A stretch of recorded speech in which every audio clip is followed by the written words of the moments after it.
Is you talk about, North Koreans acting irrationally all the time. Congressman, do you think, from what I gathered, most people who study North Korea think that they're actually rational actors within their, within their framework of starving. There are, and there's lots of differences in the intel analytic community. Well, not lots of differences, but you can see over history a very specific pattern of irrational behavior.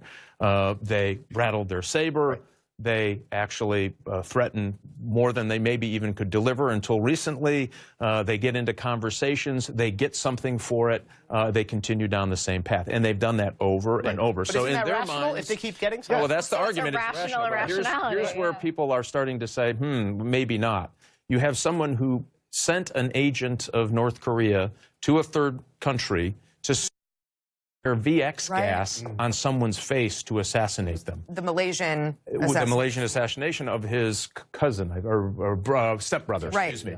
And so if you look at that, that is not a rational decision, even if you're a bad guy, even if you're like the worst dictator, even for a villain, this is a really bad plan. Can I just ask you really quickly, because we're coming up on a break, but there was a story about North Korean soldiers having to steal crops to survive. How do we know that? Because it feels like everything that comes out of North Korea is propaganda.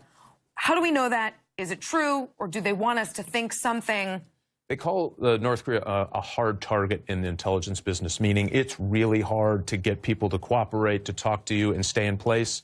But they are successful in some means of having the ability to have what they call ground truth. I'll leave it at ground truth. Okay. And we've known for years. I feel like I just learned a super secret term. Yeah, exactly. I look terrible in those orange jumpsuits with the numbers. No, you'll be fine. I'm hoping Mueller isn't watching this show. Right. But I would say that the civilian population has been starving for years. Of course, I mean, starving for years. And that's because of all of the sanctions and other things, that's starting to get close to his soldiers. And some argue that this could be a part of the tipping point, people saying, hey, how much more